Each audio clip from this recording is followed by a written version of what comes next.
A paz do Senhor a todos os irmãos. Amém, Deus. Onde estamos assim, alegres e motivados a buscar a presença de Deus, que é justamente esse o pensamento que o Espírito Santo nos traz essa noite. Atos 15, nós vamos passar a ler. Atos 15, verso 12, diz assim a palavra de Deus: E toda a multidão silenciou, passando a ouvir Barnabé e Paulo, que contavam quantos sinais e prodígios Deus tinha feito por meio destes entre os gentios. Depois que eles terminaram, agora eu quero que você preste bem atenção, é aqui que eu quero que você dê atenção ao texto. Depois que eles terminaram, Tiago tomou a palavra e disse: Irmãos, ouçam o que eu tenho a dizer. Simão acaba de relatar como primeiramente Deus visitou os gentios a fim de construir entre eles um povo para o seu nome. Com isso concordam as palavras dos profetas, como está escrito: Depois disso, voltarei e reedificarei o tabernáculo caído de Davi, reedificarei as suas ruínas e as restaurarei, para que o restante da humanidade busque o Senhor, juntamente com todos os gentios, sobre os quais tem sido invocado o meu nome. Diz o Senhor, que faz todas essas coisas conhecidas desde os tempos antigos. Vou ler com você de novo o verso 15 e 16. Podemos fazer essa leitura juntos? Com isso concordam as palavras dos profetas, como está escrito: Depois disso, edificarei, voltarei e reedificarei o tabernáculo caído de Davi, reedificarei as suas ruínas e as restaurarei. Pai, em nome de Jesus, nós sabemos de quantos obstáculos e embaraços são colocados pelo inimigo para que a tua palavra não tenha livre curso para os crentes que estão nesse lugar.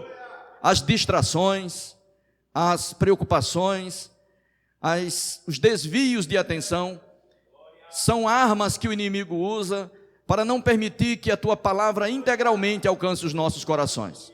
Pois nós queremos agora pedir que teu Espírito tome conta desse lugar, que o Senhor ocupe, porque na condição de ministro, servo teu, filho teu, eu me coloco à tua disposição para que através de mim teu Espírito possa ministrar os nossos corações.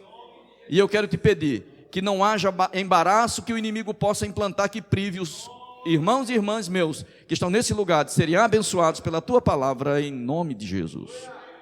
Pode sentar. Agora eu quero que você sente, mas mantenha a sua atenção e evite a distração e tudo aquilo que pode ser obra do inimigo para que você se distraia e não receba a edificação da parte de Deus através da palavra. Vou falar hoje a respeito do texto do capítulo 15, verso 15 e 16. Apesar de eu ter lido, dentro do contexto da leitura, uns versículos antes e uns depois. Mas qual é a declaração que Tiago faz no concílio de Jerusalém, quando entre a igreja que nascia, começa a haver uma preocupação se era necessário seguir alguns ritos da lei de Moisés para que a salvação se concretizasse na vida daqueles que abraçavam a fé. E essa dúvida, esse questionamento, levou Barnabé e Paulo a participarem de uma reunião eclesiástica na igreja de Jerusalém. E durante essa reunião sai essa declaração profética da boca de Tiago. A declaração profética da boca de Tiago é que Deus vai reedificar o tabernáculo de Davi. E essa declaração, às vezes, a gente olha escrita e não entende o peso profético que essa palavra tem e o impacto que ela exerce na nossa vida. Reedificarei o tabernáculo caído de Davi. Essa mensagem precisa ser entendida se a gente olhar para trás, porque se nós não olharmos para trás, a gente não vai entender qual é a mensagem profética que está por trás da declaração dada por um apóstolo no Novo Testamento. No Novo Testamento, nós vivemos no Novo Testamento, vivemos a nova aliança, mas nós precisamos hoje olhar para trás. Olhar para a história de Israel para saber que tabernáculo é esse, que Deus tem interesse de reedificar. Que tabernáculo é esse que Deus está prometendo que vai reparar as suas ruínas? Que tabernáculo é esse que Deus deseja que esteja de novo de pé, para que ele seja buscado, como o texto que nós lemos na sequência diz, porque o Senhor diz que ele quer ser buscado de todos os povos. E esse povo gentil a quem a Escritura se refere, somos nós. Amém? Então, o santuário que Deus quer reerguer. A gente conhece, eu acho que muito bem, o santuário de Êxodo capítulo 25. O santuário de Êxodo 25 foi dado detalhadamente o projeto para Moisés. Moisés recebeu de Deus a instrução de construir um santuário para que Deus fosse adorado nele.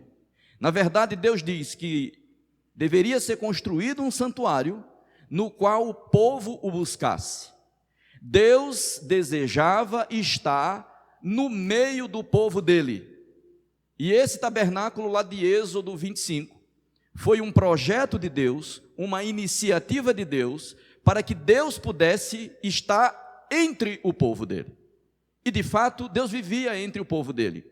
Quando os acampamentos eram montados durante a jornada de Israel entre o Egito e a terra prometida, o centro do acampamento era ocupado por esse tabernáculo, minuciosamente construído por mãos de homens que Deus inspirou na arte de cada uma daquelas funções. Madeira de primeira qualidade, um cercado em volta de uma tenda, que era coberta por 4 camadas de tecido. Uma camada de tecido de linho, com estampas na parte interna. Uma outra camada de pele de cabras. Uma outra cobertura de pele de carneiro. Uma outra cobertura de pele de texugo, diz a Bíblia lá em Êxodo 25.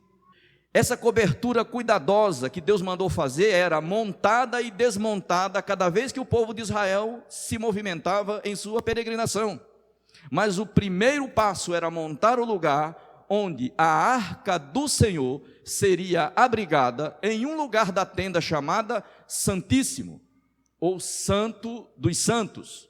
E esse tabernáculo antigo tinha elementos, utensílios, que Deus também detalhou os parâmetros, as medidas e a posição onde eles seriam colocados no santuário. Deus colocou um altar de bronze dentro do átrio. Era o lugar onde os homens normais, que não eram sacerdotes nem levitas, poderiam até chegar, até o altar do sacrifício, que era o altar de bronze. E ali eles poderiam entregar para que o sacerdote oferecesse por eles um sacrifício. Havia dentro da tenda uma divisão. E o primeiro espaço da tenda, os sacerdotes eram quem estavam autorizados a entrar. Ali só os sacerdotes entravam, onde tinham os pães da mesa da proposição, que tinham 12 pães, um para representar cada tribo de Israel. E do outro lado, o candelabro com 7 pontas, que representa o Espírito Santo de Deus. E depois, antes do véu, que foi rasgado quando Jesus Cristo expirou na cruz, obviamente não mais no tabernáculo, mas já no templo, havia um altar de incenso, onde eram queimados incensos continuamente na presença do Senhor. Depois do véu, depois da cortina, estava a arca do Senhor. A arca que era a presença do Senhor entre o povo de Israel. A arca onde a glória do Senhor se manifestava. Ficava solitária por trás do véu, e uma única vez no ano, somente o sumo sacerdote podia adentrar esse espaço, não sem sangue, para fazer o sacrifício da propiciação pelo pecado do povo. Esse era o cenário do tabernáculo de Moisés. E a gente chama tabernáculo de Moisés porque Deus deu a Moisés o projeto e a execução desse tabernáculo. Mas não é esse tabernáculo que o Senhor quer reerguer. Porque esse tabernáculo, olhando para outra extremidade, foi substituído. Esse tabernáculo, no coração de Davi, nasceu um desejo.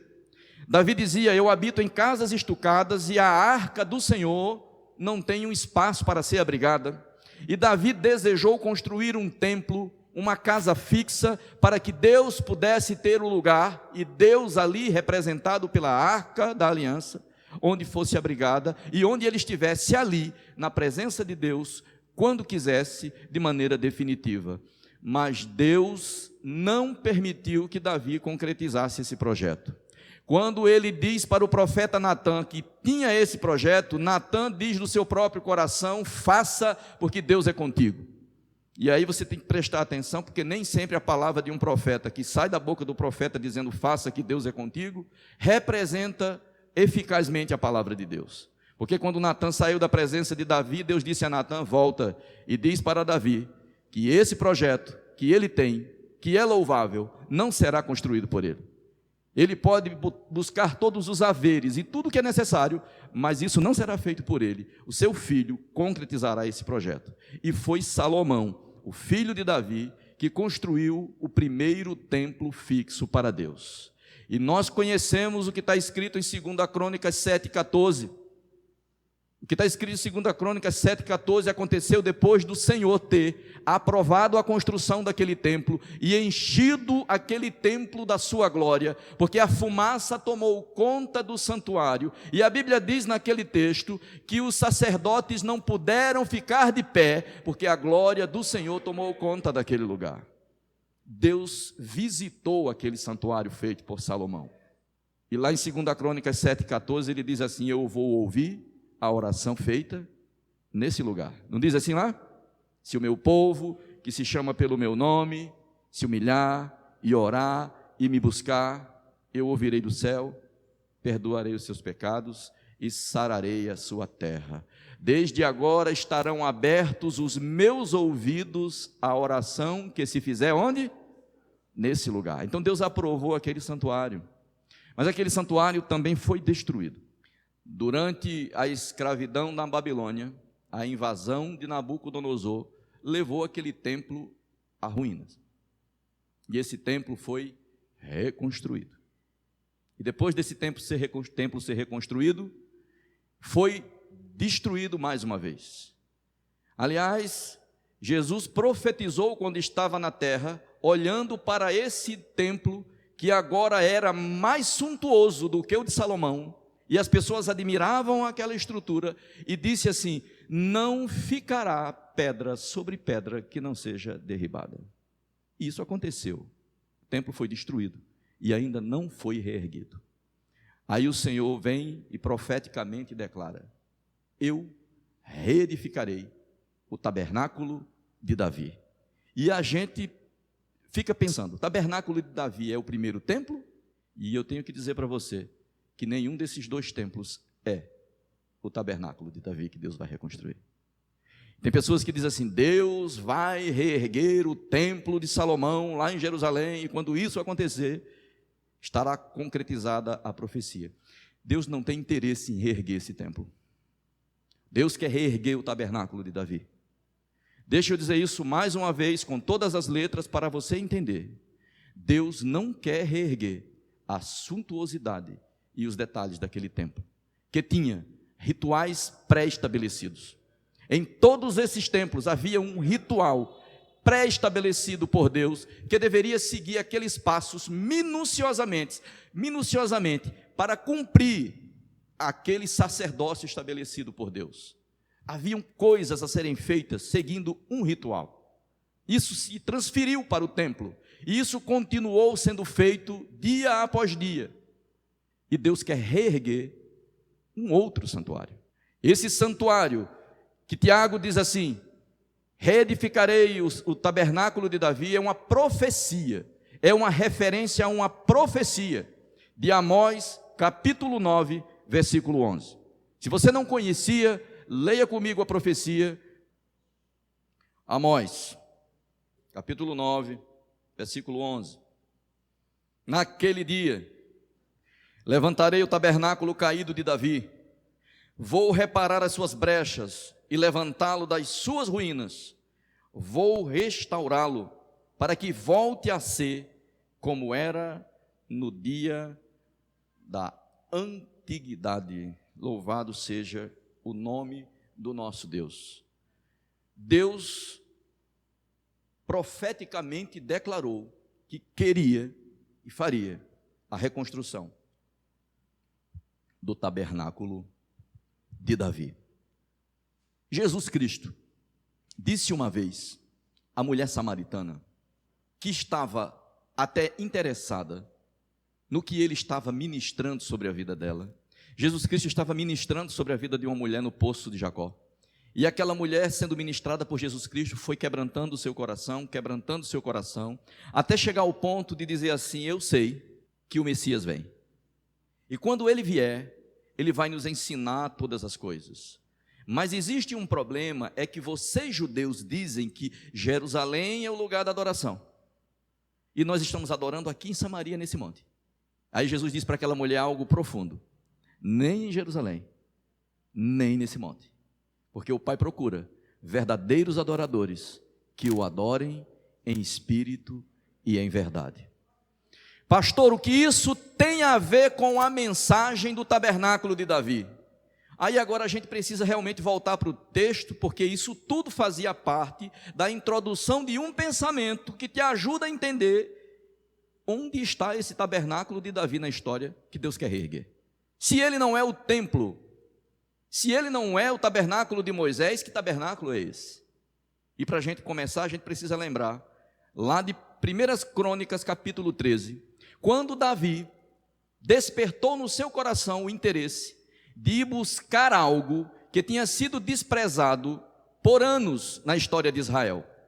Porque durante uma guerra, no tempo do sacerdote Eli, a arca do Senhor foi roubada pelos filisteus e foi levada para os termos dos filisteus.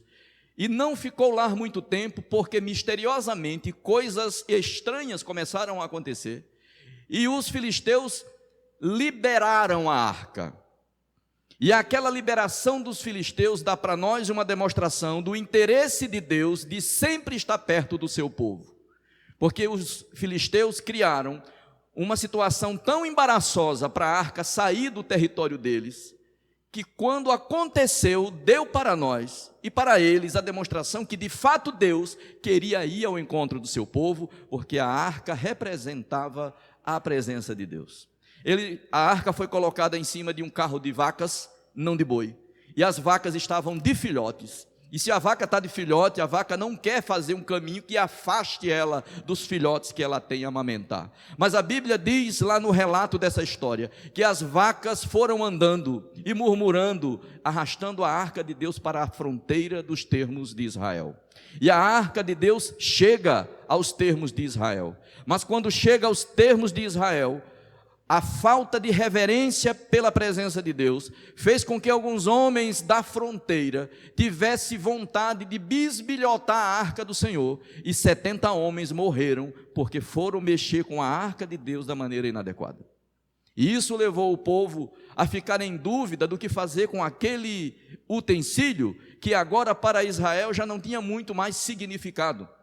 Porque a arca tinha sido levada para o campo de batalha pelos filhos de Eli, porque eles estavam perdendo a guerra e achavam que, se trouxessem a arca para o meio do campo de batalha, de alguma maneira Deus ia ajudá-los a vencer. Esse tipo de comportamento nós não temos muita dificuldade de reproduzi-lo. Muitos crentes modernos carregam esse tipo de comportamento. Eles querem Deus, mas para resolver os seus problemas. Eles querem Deus, mas para resolver suas pendências que eles não conseguem administrar mais. E buscar Deus desse jeito é uma coisa que não é nova. Os filhos de Eli já fizeram. Mas na guerra que perderam, a arca foi roubada. E como a arca foi roubada, talvez no coração do povo de Israel tenha nascido aquele pensamento de que a presença de Deus não representava nada com aquele instrumento. E a arca ficou abandonada por anos. Depois dessa mortandade de 70 homens, a arca foi colocada na casa de Abinadab. Abinadab abrigou essa arca, diz a Bíblia, por 20 anos. Mas há pessoas que especulam, e se a gente for olhar a cronologia bíblica vai observar isso, que a arca não ficou só 20 anos afastada de Israel, porque quando Davi decide buscar a arca, e nós vamos ler isso na Bíblia, Davi faz uma declaração dizendo: vamos buscá-la, porque no reinado de Saul ele não teve interesse de buscá-la. E ele não teve interesse e reinou por 42 anos. Então a arca ficou muitos anos fora de Israel. Na casa de Abinadab, relata a Bíblia, a arca permaneceu durante 20 anos. E Davi, esse texto você vai ler comigo, abra a sua Bíblia, nós vamos só começar a leitura e você vai me ouvir contar a história que provavelmente você já conhece. 1 Crônicas, capítulo 13. Davi consultou os capitães de 1000, os capitães de 100 e todos os chefes, e então disse a toda a congregação de Israel: se vocês acharem por bem, e se for da vontade do Senhor, nosso Deus, enviemos depressa mensageiros a todos os nossos outros irmãos em todas as terras de Israel, e aos sacerdotes, e aos levitas, e com eles, e aos levitas com eles, nas cidades e nos arredores, para que se reúnam conosco. O verso 3 diz: e então vamos trazer para o meio de nós a arca do nosso Deus, porque nos dias de Saul não nos valemos dela. Toda a congregação concordou em fazer assim, porque isso pareceu justo aos olhos do povo. Davi reuniu todo Israel, desde Sió do Egito até a entrada de Amate, para trazer a arca de Deus de Quiriate-Jearim. Então Davi, com todo Israel, foi a Balá, isto é, a Quiriate-Jearim, que fica em Judá, para de lá trazer a arca de Deus, diante da qual é invocado o nome do Senhor, que se assenta acima dos querubins. O verso 7, eu vou ler esse verso e vou continuar a história com vocês. Puseram a arca de Deus numa carroça nova, levaram da casa de Abinadab, Uzá e Aiô, filhos de Uzá, filhos de Abinadab, conduziam aquela carroça. Davi e todo Israel, verso 8 ainda, se alegravam diante de Deus com todas as suas forças, com cânticos, com harpas, com liras, tamborins, símbolos e trombetas. Quando chegaram à eira de Quidom, Uzá estendeu a mão para segurar a arca, porque os bois tropeçaram. Então a ira do Senhor se acendeu contra Uzá e o feriu, por ter estendido a mão para segurar a arca, e ele morreu ali diante de Deus. Davi ficou contristado, porque o Senhor havia irrompido contra Uzá, e chamou aquele lugar de Perez Uzá, até o dia de hoje. Naquele dia Davi teve medo de Deus e disse: como poderei trazer a arca de Deus para junto de mim? Por isso Davi não trouxe a arca para junto de si, para a cidade de Davi, mas fez com que fosse levada para a casa de Obed-edom, o geteu. Fiz questão de ler com você, para que a gente se apegasse à Escritura. Acredito que você conhece essa história e já a leu mais de uma vez. Mas veja quantos detalhes interessantes nascem do interesse do rei Davi, que agora está empossado como rei de toda a nação de Israel. A atitude dele de dizer: nós precisamos fazer algo que durante anos foi esquecido de fazer. Nós precisamos buscar a arca do Senhor, sobre a qual se invoca o nome do Senhor, para que Deus esteja entre nós. Deus tem que ficar no centro do meu governo, Deus tem que ficar no centro dessa nação, Deus tem que estar onde Ele planejou estar, entre o seu povo, e até agora Deus foi desprezado pela nação de Israel. E Davi, com todo desejo de buscar a Deus, começa um projeto, manda mensageiros, convoca Israel, e uma grande multidão de Israel, um exército numeroso, faz uma viagem para buscar na casa de Abinadab a arca do Senhor. E depois de anos, desacostumados com aquilo que Deus estabeleceu, ele manda botar a arca do Senhor em cima de uma carroça. E a Bíblia fala de um momento de entrega de Davi, de alegria, de adoração, não somente dele, mas de toda a nação. Havia festa, instrumentos tocando, alegria, havia adoração. Deixa eu dizer uma coisa para você dentro desse pensamento. Deus quer estar entre o seu povo, Deus quer ser buscado por nós, mas nós precisamos saber de que maneira nós vamos buscar ao Senhor. Porque Davi queria a presença de Deus, e eu não duvido que muitas vezes nós queremos a presença de Deus, e não temos assim a preocupação de saber de que maneira nós podemos buscar a presença de Deus de modo que Deus se agrade de nós e receba a nossa adoração. Porque aquela festa, aquela adoração e aquele mover não estava agradando a Deus. Alguma coisa estava errada naquilo. O que Davi queria era a presença de Deus. Vou repetir mais uma vez para você. O que Davi queria, quando ele se sentou no trono de Israel, era a presença de Deus aqui perto de mim. Eu quero a presença de Deus aqui. Se todos desprezaram Deus até agora, não é preocupação minha. A partir de hoje eu quero Deus. E ele fez esforço, mobilizou pessoas, mobilizou estruturas para buscar a presença de Deus. E começou o processo que Deus não aprovou. E Deus matou uma pessoa, porque tocou na arca. E quando a gente olha esse texto e fica olhando assim, Deus matou uma pessoa só porque a pessoa estendeu a mão, cheio de boas intenções, para segurar a arca do Senhor, que tombaria provavelmente se ele não segurasse, pois foi exatamente isso que ocorreu. Deus feriu Uzá, porque Uzá meteu a mão onde não devia, literalmente. Mas os bois tropeçaram, porque Deus queria parar aquela festa. Porque aquela festa tinha algo errado. Aquela festa estava sendo feita para Deus, mas não nos padrões que Deus estabeleceu que fosse feita. Existiam critérios, ou melhor, existiam critérios, porque não era só um. Haviam regras. Deus tinha estabelecido o modo de transportar aquela arca. E o modo não era sobre carros puxados por bois. O modo, Davi vem descobrir depois.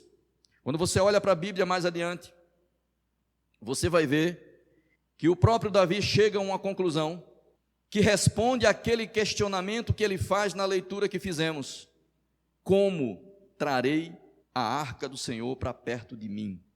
Como trarei? Davi vê tudo aquilo acontecer, cheio de desejo, cheio de alegria. Uma pessoa morre, a festa para, a vida de Davi volta ao normal e a vida daquela multidão de pessoas volta ao normal. Todo mundo volta para as suas casas, cada um volta a viver sua vida.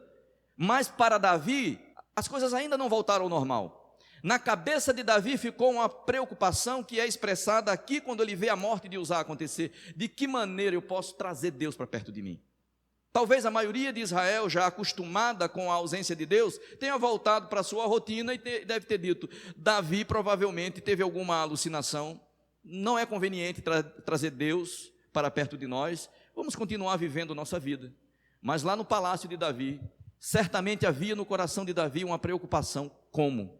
De que maneira? Mas a vida voltou ao normal. Davi travou guerras, uma guerra contra os filisteus. E depois dessa guerra travada, Davi volta a pensar sobre a arca do Senhor. E eu quero que você leia comigo, que está escrito aqui, no capítulo 15, na cidade de Davi. Preparou um lugar para a arca de Deus e lhe armou uma tenda. Diga aleluia. Começou a entender de que tabernáculo Deus está falando que vai reerguer? Deus começa a nos mostrar que o tabernáculo que Ele quer reerguer é um tabernáculo que talvez a gente tenha esquecido de olhar na Bíblia. Olha o que é que Davi fez. Davi fez casa para si, na sua cidade, preparou um lugar para a arca de Deus e armou uma tenda simples. Vou conjecturar com a ideia, talvez tenha colocado 4 estacas, uma de cada lado, deve ter pego uma lona, deve ter coberto, amarrou as pontas dessa lona em algum lugar, limpou o chão, ajeitou, olhou para aquele lugar e disse: eu quero Deus aqui. Então disse: ninguém pode levar a arca de Deus, a não ser os levitas, porque o Senhor os escolheu para levarem a arca do Senhor e o servirem para sempre. Amém? Davi entendeu onde ele errou, não entendeu? Não era carro de boi, era nos ombros dos levitas que a arca devia vir. Mas isso talvez só tenha sido possível, porque quando Davi voltou para casa, Davi não ficou dizendo: se não deu certo, porque Deus não quer vir. E muitas vezes nossos obstáculos, nossas lutas pessoais, às vezes não é nenhuma resistência de Deus, já são embaraço suficiente para a gente se privar de buscar a presença de Deus. Às vezes a gente tem muita dificuldade de se entregar a Deus de verdade, e as pequenas coisas que vão acontecendo na nossa vida, fruto muitas vezes das nossas distrações e displicência, que não permite que a gente tenha experiências profundas com a presença de Deus, são motivo suficiente para dizer que se eu não conseguir esse nível de espiritualidade, ou esse nível de bênção da presença de Deus, acho melhor eu seguir minha vida do jeito que eu estou acostumado a viver. Davi, nem por causa do luto durante a festa, deixou de pensar: como? Eu devo ter errado em algum momento, eu devo ter feito alguma coisa errada, porque Deus é perfeito. Esse era o pensamento de Davi. E aí ele chega no capítulo 15 e diz: eu sei o que estava errado, é nos ombros dos levitas que a arca deve voltar. E a Bíblia diz que ele preparou essa tenda. Davi reuniu todo Israel em Jerusalém para trazer a arca do Senhor para o lugar que ele havia preparado para ela. Deixa eu ler mais uma vez para você. Davi reuniu todo Israel em Jerusalém para trazer a arca do Senhor para o lugar que ele havia preparado para ela. Davi reuniu os filhos de Arão e os levitas, os filhos de Coate. Veio Uriel, o chefe, seus irmãos, 120. Os filhos de Merari, veio Asaías, chefes, seus irmãos, 220. Os filhos de Gerson, veio Joel, o chefe, e seus irmãos, 130. Davi convocou uma multidão de sacerdotes e levitas para se prepararem para o que ele estava fazendo. E esse número de pessoas era porque Davi ia fazer uma nova excursão, ia ter um novo mover para buscar a presença de Deus. Agora, no meio do caminho, na casa de Obed-edom. Obed-edom, coitado, não teve escolha. Já pensou você no lugar de Obed-edom? Você está na sua casa bem tranquilo, a procissão do rei está passando, de repente a procissão para, um movimento começa a acontecer, sangue esparramado pelo chão, um homem morto, e aí as pessoas olham e saem empurrando a multidão, dizendo: o rei mandou guardar aqui a arca do Senhor, porque foi isso que o texto disse para nós lá. Davi fez com que a arca entrasse na casa de Obed-edom. Obed-edom foi forçado a receber a arca de Deus, mas havia provavelmente no coração de Obed-edom, pessoa que a gente não vai dedicar muito tempo a falar sobre quem era, uma reverência e um respeito por aquela arca, por aquele instrumento que estava agora entrando na sua casa. A Bíblia diz que durante os 3 meses que a arca ficou na casa de Obed-edom, ele foi abençoado, que a sua casa foi abençoada, que seus filhos foram abençoados. E a casa de Obed-edom sendo abençoada deve ter movido o coração de Davi a buscar a resposta. Se um morre na frente da casa e o outro é abençoado e prospera dentro da casa, diante da arca, é alguma coisa errada que eu fiz. E decide buscar de novo a arca. Chega na casa de Obed-edom, coloca a arca do jeito que tem que ser transportada nos ombros dos sacerdotes, ou melhor dizendo, dos levitas. E começa uma procissão, que deve ter demorado muito, porque se você for olhar na Bíblia, eles davam 6 passos, e paravam e ofereciam novilhos e cordeiros.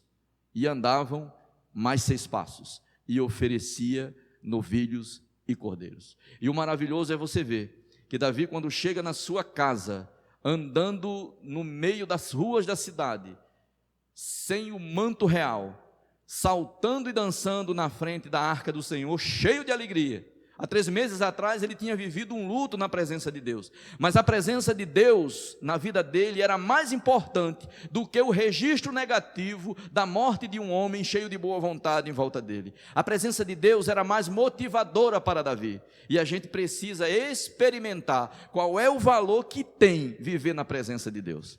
E Davi pulava a ponto de ser questionado pela sua esposa Mical. Sua esposa Mical olha para Davi e diz assim: como um vadio, você está aí pulando com as roupas inadequadas, né, na frente das suas servas, provavelmente com ciúme. Ele diz: quanto a essas servas, elas me honrarão, e eu continuarei me humilhando na presença do Senhor. Essa era a postura de um rei que buscava a presença de Deus como algo primordial na sua vida. Pastor, o que isso tem a ver com o que o senhor começou a ler? É esse o tabernáculo que Deus quer reerguer. Davi fez uma barraca simples, mas naquela barraca simples, eu quero ler com você detalhadamente as declarações que eram feitas 24 horas por dia. Porque durante o reinado de Saul, havia um tabernáculo erguido em Siló, que tinha altar de sacrifício. Havia um tabernáculo erguido, onde tinha bacia de bronze, onde tinha lâmpada acesa, onde tinha pães da proposição, onde tinha altar de incenso. Só não tinha dentro do Santíssimo a arca do Senhor. Mas os rituais continuavam acontecendo lá. Durante anos aconteceu. Quando Davi trouxe a arca, Davi decidiu não levar a arca para o lugar que ela costumeiramente ficava. Davi diz: eu quero Deus aqui, perto de mim. Eu quero Deus aqui. Eu quero que Deus seja adorado continuamente. Eu quero que Deus seja para mim alguém que eu possa olhar para Ele e dizer: o Senhor é bom. Eu quero que Deus seja para mim aquele que eu possa dizer: louvem a Ele porque Ele é digno. Ele dizia aos levitas e aos sacerdotes: adorem a Ele porque Ele fez a terra, adorem a Ele porque a sua benignidade é de geração em geração, adorem a Ele porque Ele é Senhor sobre todas as coisas, adorem a Ele agora. Diga, Israel e filhos de Judá, o Senhor é bom. Digam agora: Deus está aqui. Era esse o contexto do tabernáculo de Davi. Queridos, é esse tabernáculo que Deus quer reerguer. Um tabernáculo onde Ele é honrado pela vontade do homem de buscá-lo, e não pelo que Ele estabeleceu que fosse feito. Porque ainda existia em Gibeon um santuário, onde tinha sacrifícios, onde tinha louvor, porque o incenso é oração e louvor. Mas Deus não estava lá. Davi não disse: parem de fazer sacrifício e venham para cá, mas ele disse: aqui se busca a Deus, porque Ele é Deus. Lá você faz o que Deus mandou, aqui você faz o que o teu coração te impulsiona a fazer. Lá você faz o que Deus estabeleceu dentro de um ritual. Aqui você abre o seu coração para Deus, você tira o manto real, você fica simples na presença de Deus, porque aqui o rei é Ele, e você está aqui para honrá-lo. Deus vai reerguer o tabernáculo de Davi. Talvez o tabernáculo de Davi ainda não tenha sido levantado, reerguido na sua vida, mas esse é o projeto de Deus. Quando lá em Jerusalém a discussão sobre gentios buscando a Deus começou a surgir, e os meios de se aproximar de Deus incluíam atos rituais de circuncisão, diz Tiago para as pessoas: queridos, Deus está visitando os gentios. Deus está levantando um povo para si. Deus quer reerguer o tabernáculo de Davi. Espero que você tenha entendido o que Deus quer te dizer sobre: eu vou reedificar o tabernáculo de Davi. Eu vou reedificar um tabernáculo onde é o ato voluntário de me adorar que existe. E eu quero que você leia comigo a Bíblia, para você ver o porquê que o tabernáculo de Davi é tão interessante. 1 Crônicas 16:1. Levaram a arca de Deus e puseram no meio da tenda que Davi tinha preparado para ela. Oh, glória a Deus, olha que coisa linda. Levaram a arca de Deus e colocaram no meio da tenda que Davi havia preparado para ela. Então trouxeram holocaustos e ofertas pacíficas diante de Deus. Depois de trazer holocaustos e ofertas pacíficas, Davi abençoou o povo em nome do Senhor, repartiu a todos em Israel, tanto homem como mulheres, cada um bolo de pão, um bom pedaço de carne e passas. Preste atenção agora. Designou dentre levitas os que haviam de ministrar diante da arca do Senhor e celebrar e louvar e exaltar o Senhor, Deus de Israel, a saber, olha os nomes: Asaf, o chefe, Zacarias, o segundo, depois Jeiel, Semiramote, Jeiel, Matitias, Eliabe, Benaia, Obed-edom, Jeiel, com liras e harpas.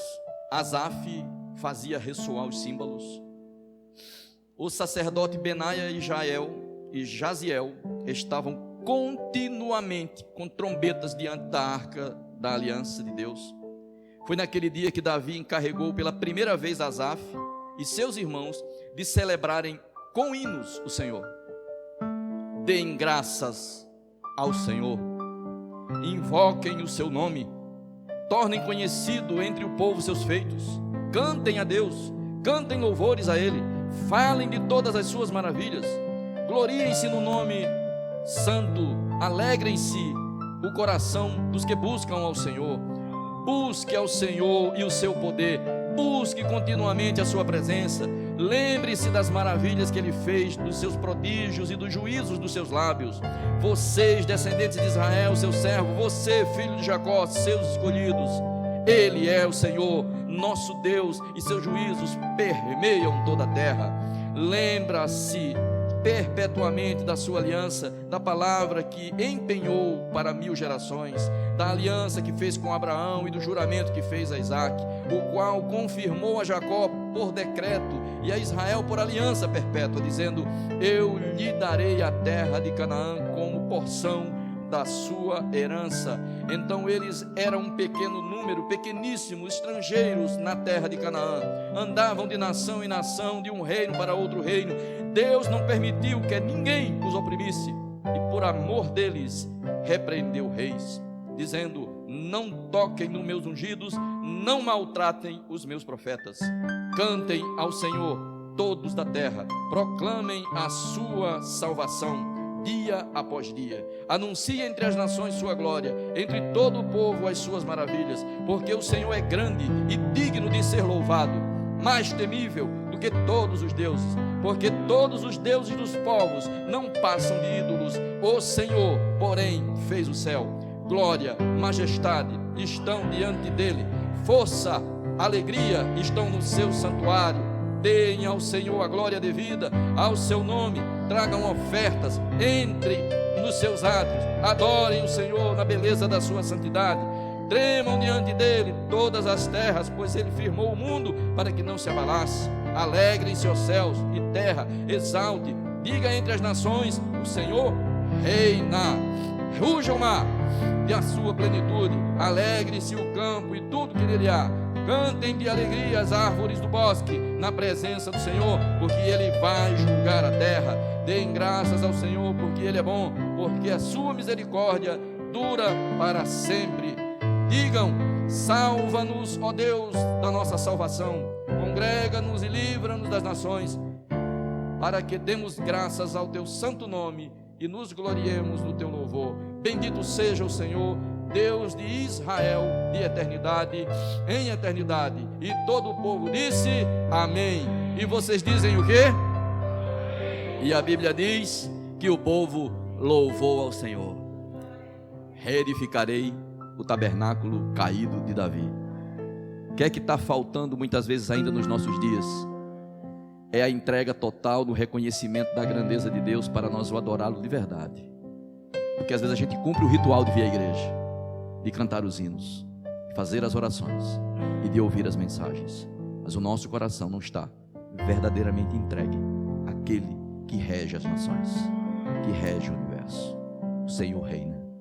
Diga isso, Israel. A tenda de Davi tinha um diferencial. Davi disse tudo isso ao povo. Esse era o decreto de Davi: aqui Deus será honrado, Deus está presente. Fique de pé e eu quero orar com você. Pai, nós te adoramos de dentro do nosso coração, cada um com a sua expressão. Dizemos o que Davi convocou Israel a dizer, que ainda hoje move o teu coração a querer restaurar esse tempo, onde nós paramos na tua presença e declaramos na tua presença, de coração aberto diante de ti, toda a grandeza e glória que envolve a tua existência e a infinita misericórdia que faz com que toda essa grandeza não te prive de estender tuas mãos para abençoar e restaurar o teu povo que te busca e que se entrega. Pai, em nome de Jesus, seja a tua bênção sobre nós, nos faz entender que área da nossa vida precisa ser restaurada, para que nós possamos viver esse tempo de restauração do tabernáculo de Davi, que nós possamos fugir dos rituais, da responsabilidade atribuída de cargos específicos e ações detalhadas, que muitas vezes propõem que a gente siga uma busca da tua presença. Nos faz entender que nós devemos te buscar com uma consciência e um coração abertos, para que a tua presença seja celebrada de verdade pelo amor em nosso coração. Pai, em nome de Jesus, a minha oração nessa noite. Amém e amém. Quero que Deus abençoe você. Eu quero que Deus possa ter dito a você, mesmo que eu não tenha conseguido transmitir a mensagem do que Deus quer fazer nesse tempo. Deus quer restaurar a casa caída de Davi. Amém? Ele não quer aquela tenda de Moisés erguida. Ele não quer o templo que foi destruído no ano 70 reerguido. Ele quer que nós, como templo novo, casa de Davi, cheios de vontade de dizer: aqui o Senhor reina, aqui o Senhor é adorado,